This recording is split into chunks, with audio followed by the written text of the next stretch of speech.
All right. Well, I'm going to quickly cut across to Aviation Minister Mohan Naidu speaking on the hoax bomb threats in the last week. Listen in. That idea, or with that thought process, we are trying to amend the aircraft security rules, which is already there.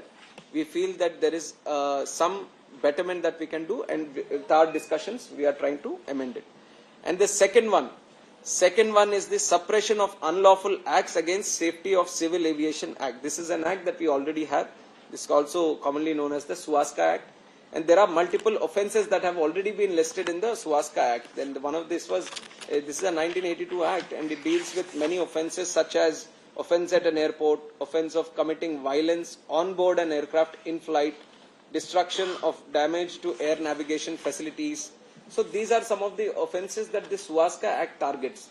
And what we have seen is that while it takes care of the offences when the aircraft is in travel, it's in flight, we see that this, if we want to address these kind of threats that have been happening, or you want to take strict action against the people who are behind this when there is a fake or a hoax threat that they're trying to do, then we have to cover the act on the ground and at the airport also. So we are trying to make an amendment. Our legal team has worked very thoroughly on this, and we are coming up with an amendment, and then we are taking in, because this has to be a legal change in the act, we need a consultation from other stakeholders, other ministries also. So we are in that process right now, but we are definitely pushing forward to bring a change in the Suwaska Act also, so that it addresses for these kind of offences which happen when the flight is on ground, so that we can take strict action on them, we can make it cognizable offence. So that is one area that we are looking forward to.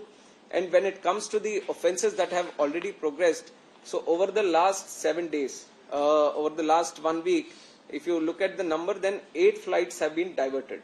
And many of the times, because we are keeping the situation dynamic, whenever these kind of threats are happening, we, especially our BCAS team and the ministry team, we are keeping the situation dynamic. We are assessing situation by situation, what kind of threat they are giving, are they mentioning the specific flight or the airport, or what kind of threat they are trying to showcase through their tweet or everything. On top of that, to efficiently tackle that situation, whatever is required, our BCAS has also been very immediate in trying to efficiently utilize the infrastructure that is there, or if they need to do any more changes in the rules or anything, they are actively pursuing it. And we are keeping, so while we are trying to efficiently tackle this situation through the threats we are receiving, we are also not compromising on the safety and security. This also I want to make it a very priority point, because you might feel that there are these threats happening, but we can't, even though there are hoax threats, we can't take the situation non-seriously. Everything is important for us. Now the life of a passenger is important, the security situation is important, so the protocol is important for us. So we have enhanced the security also. We have enhanced the security at airports. We are doing 10% more checking at the security checkpoints. We have enhanced the CC cameras, whatever needs to be done, so that the airports get monitored more thoroughly. That part also we are doing. While we are doing that, when these kind of threats come for a specific airline or at an airport, how we deal with them also, is there any better way, so that the inconvenience to the passengers which is caused, because the protocol sometimes is very rigid and it offers the passengers or the airlines to follow a strict procedure. When you see that when it keeps happening little repeatedly, then it becomes a little inconvenience for everyone, and which is why we have been talking to the airlines also. BCAS has already met the airlines 3 times, and whatever their opinions are there, we are all discussing with them. The point I'm mentioning that we are keeping meeting everyone on multiple times is that whatever we are deciding, or whatever MHA or we are combinedly deciding, everyone is on the same platform. Nobody is against each other here. We are all combinedly working towards the common goal on how to reduce this thing. Even one plane gets diverted, it's not what we want. Even one plane gets delayed, it's not what we want. Or even one plane gets affected by these kind of fake threats, it's not what we want. So we are trying to assess the situation. And only one thing that I want to make it is, it's a very sensitive situation when it comes to these kind of threats. There is an international procedure through the ICAO guidelines that we have to follow. So we have to monitor that, and we have to take care of this situation. So combinedly, we felt that from the ministry to actively, initially, to start some kind of process, so that at least for people who are trying to make these kind of or use the air travel medium to have these fake threats going on, there has to be some kind of deterrent. So that deterrent, we feel through this legislative action we can bring through it. So aircraft security rules, we are trying to put an amendment there, and the suppression of unlawful activities against safety of civil aviation. This is another act where we want to bring in the amendment. So I feel these two are there, and all the law enforcement agencies, I have mentioned the MHA and also the state law enforcement agencies, because whenever this kind of threat comes and there is a case that needs to be registered, that gets registered at the airport police station. So we are continuously speaking with all the law enforcement agencies also. We are pushing them to speed up the process. Now these are technical in nature. When you talk about the threats on the internet or the social media, there is IP address involved, and that is concerning many other agencies also. All of them have to be combinedly brought into this, and we are ensuring that there has to be a speedy process in terms of investigation in this. So all the players who might be involved in this, we are putting everyone on the same platform and telling them the seriousness of this issue and trying to speed up the process as much as possible. Legislative action, I have mentioned that whatever needs to be done is this. And from our ministry, I want to tell the people of this country that the safety and security of people and convenient travel of the people is always our utmost priority, and we are working towards it for the past 1 week since it has happened. Especially since my coming also, we have been discussing on this, how to enhance the whole system and all, and we are moving in that direction, and I hope that everyone, with the collective efforts of everyone, we are going to see a much better picture in the coming days. One at a time. Are you also looking at any conspiracy angle, any coordinated group or individual? No, see, these things, once thorough investigation happens, once they come out, once we have a detailed report on the investigation, until then there is no point on commenting on it. Let us go through the process. Let the investigations happen, let everything come out, then we'll discuss on that. So one more thing, airlines have already started taking it very casually. In fact, few airlines in particular, has there been internal discussion that to minimize the flight disruptions, it should not be informed to the stakeholders or to the crew members regarding the bomb threats? In fact, on 15th and 16th, Air India didn't share any bomb threat information either with BCAS or DGCA. No. It's I don't think it is right. They have been sharing all the threats, whichever medium they come in. There is a committee that sits, so everything gets reported. It's not like it doesn't get reported, because, like I said, safety and security, whichever way the threat comes, it's a top rose priority. We have to follow the protocol, so everything gets followed. File. Friends, one by one, please. Number one, because this being a prevalent issue, over the last week or 10 days, by when can we expect the new law or the new amendment to happen? Will it happen by the next winter session of Parliament? That's now question number one. And question number two is that, when you're speaking about putting people on no-fly list, can that only happen once you amend the laws, or can it just happen before that? No, we felt that the amendment is required for that. That is why we are pushing into the amendment. And regarding the Act legislation, I want to do it as soon as possible, but the necessary consultation also. Whatever discussion needs to be done from our ministry, we have decided and we have put the amendment together. Now let the other ministries also give in their opinions. But from my side, I feel that we have to push it as soon as possible. So I am hoping it will. Sir, you said that you are going to make some amendments. Will there be some financial penalty or any jail term for the... No, that is what. We are making it a cognizable offence. So based on that amendment, there is going to be a punishment and also fine also. Sir, as you mentioned that there are many threat calls that have been received, are mostly hoax calls. In the initial investigation, can you suggest that these are mostly from abroad or any part of this? No, see, this is, without proper information, I can't comment on it, because when you see these threats that are being made to social media, if you have some knowledge regarding this thing, I'm just taking an example, not that I'm hinting at anything, but there is a VPN that you can use, and even if you're doing it from anywhere in the country, you can make it look like you're taking it from any other country. So at my level, I can't comment on it. There has to be thorough investigation made on this. Once we get an investigative report done on that, then we can comment on it. Sir, the second act that you mentioned, it is applicable only when the aircraft is grounded. No, in flight it is already taken care of.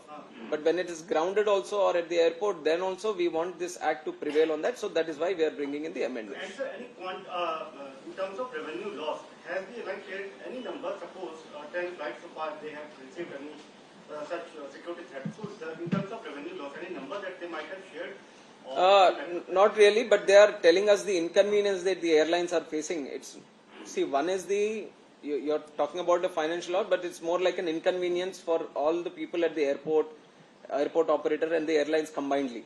And I feel the airlines also on one point, even if there is a certain inconvenience, they also understand the whole atmosphere that has been created now. So they are also supporting, and they are actually cooperating in terms of how do we come up with a better process to address this issue. So it is, they are also partnering up with us to enhance the whole process. Sir, a connected question.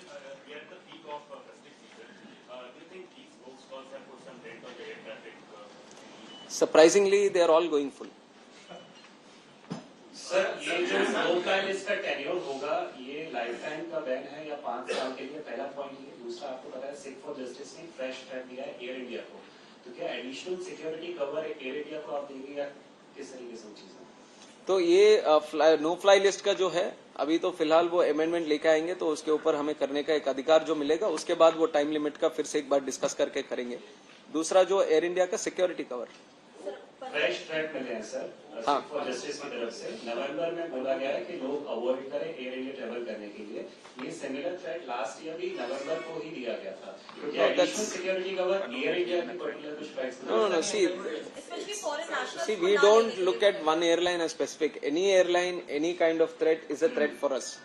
So that is why I'm saying that at the airports itself, we have increased the surveillance and increased this thing. So we want every air travel, every airline to be safe. It shouldn't be targeted on any one airline, and if it is happening, it is not right. But from our side, we are ensuring that we make the entire air travel process. We are not particularly looking at let's make this more safer than that. For us, all airlines are our partners, and we want to ensure that across the spectrum, every airline is safe to travel. So ground level, whatever needs to be done, we are enhancing, and we are taking in. And if you look at some of the threats also, they are widely dispersed. All airlines have been targeted. It can't say that only one this thing is there. So we are combinedly working with all airlines also, taking their suggestions in there. You have proposed the two solutions you have proposed. It might take some time to happen, but by the time is there an end to these hoax calls, or they will continue? No, by the time we are following the existing process also of registering the cases and ensuring that the investigation gets done fast. So enhancing that process by taking all the law enforcement agencies also into consideration, we are pushing them to get them done as soon as possible. And in fact, Home Affairs has also been very, very helpful in this. From their side, they are continuously monitoring. So that is the additional benefit that we have today.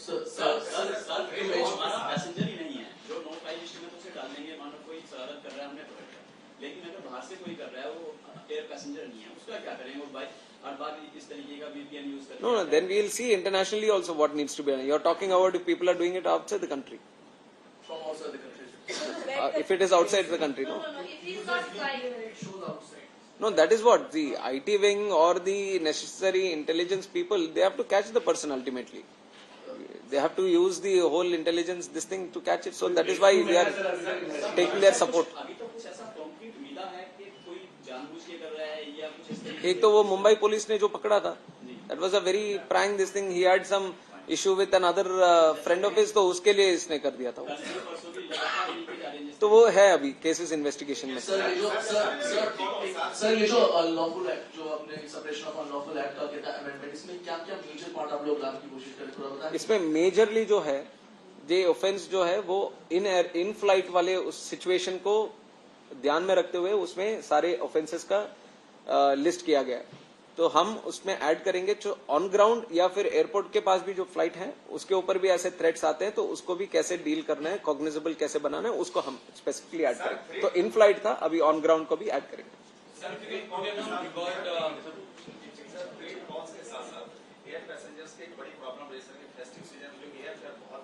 नहीं, उसका आप देखिए उसका बहुत कम हो गया अभी. वो पहले ही जिस दिन मैं मंत्री बना था उसके बाद ये पार्लियामेंट में इसी का चर्चा बहुत ज्यादा हुई थी. तो हमने एयरलाइंस को बुलाया, उनको सेंसिटिवाइज किया कि बार बार ऐसा इश्यू हो रहा है, तो इस बार ना आने के जो भी आपको उसके ऊपर कदम लेने पड़ेंगे उसको लीजिए. तो they have done it and we haven't received any complaints regarding that. Specially आप देखिए एक दिन में आप जब भी लेते हो तो उसके हिसाब से एयर ट्रैवल एयर फेयर का एक सिस्टम रहता है, डायनेमिक एयर फेयर सिस्टम. वो मार्केट के ऊपर एक दिन का भी देखोगे वो डिमांड के हिसाब से वो होता है. जैसे जैसे डिमांड बढ़ता जाएगा उसका. तो our solution has been two way. One is sensitizing the airlines people also to be proactively dealing with this situation. As we are getting more planes, ज्यादा प्लेन्स अभी आते हैं, ज्यादा प्लेन उस रूट में ट्रैवल करेंगे तो डेफिनेटली डिमांड के हिसाब से सप्लाई भी बढ़ेगा तो प्राइस कम होगा. तो दोनों तरफ से हम उसको एड्रेस कर रहे हैं. हाँ, वो स्पेसिफिकली हाँ, तो वो होता है एक स्पेसिफिक सिचुएशन एक आ जाए या स्पेसिफिक ओकेजन कुछ आ जाए, वो डिमांड के हिसाब से जैसे जैसे डिमांड बढ़ेगा वो फॉर्मूला के हिसाब से वो प्राइस बढ़ते जाएंगे. But otherwise if it is normal तौर पे सारे अफोर्डेबल प्राइसेस ही हैं. सर एक सवाल उड़ान को लेके है. जैसे दरभंगा पे बड़ी एसेट है, लेकिन दरभंगा के लोगों का जो दिल्ली से जहाँ से भी ट्रैवल करते हैं उनका कहना है कि जिस तरीके की डिमांड है उस तरीके से एयरक्राफ्ट नहीं बढ़ रही. सेकंड इस हिंडन एयरपोर्ट का है तो वहाँ पर नहीं चल पा रहा है, उसका क्या रीजन है? क्या हिंडन में आगे फिर दरभंगा में ये भी कहना है कि एयरफेयर ज्यादा है जबकि उड़ान में कम होना चाहिए. बेगूसराय से भी डिमांड आ रही है कि वहाँ भी उड़ान में करें, तो इसको लेके क्या है? दरभंगा एक बहुत बड़ा सक्सेस स्टोरी है और जिस तरह से वहाँ डिमांड बढ़ा है वो काफी अप्रिशिएट करने वाला है कि वहाँ पे इतना डिमांड था. उसके हिसाब से हमने एयरपोर्ट बनाए. अभी 70 फ्लाइट तक वहां से शुरू हो गए. तो अभी आरसीएस में नहीं है, फिर भी अभी मोर फ्लाइट्स कनेक्टिविटी वहां पे देने का हम भी प्रयास कर रहे हैं. तो जैसे जैसे कनेक्टिविटी बढ़ेगा प्राइसेस भी वहां पे कम होंगे. और हिंडन एयरपोर्ट पे अभी पूरे देश से एटीआर जो है वहां पे आ रहे हैं, वहां पे भी सारी. All right, so a clear message there coming out from the Civil Aviation Ministry, the Minister Ram Mohan, who clearly explicitly says that there will not be any hesitation in reprimanding those hoax scholars, putting them on a no-fly list and ensuring that they face cognizable charges, which means that once these people are detected, there could be an immediate arrest without any court's order. The cops could immediately arrest these people and they could be imprisoned, huge hefty fines slapped on them, more importantly, them banned from flying. They will be put on a no-fly list and a law that will be made to ensure these protocols are followed. Well, clearly at this point, it's rattled the aviation sector in India, bringing bad name and negative publicity and commentary for Indian airlines, with a series of hoax bomb threats coming in the way, disrupting the schedule of all these airlines in the last week.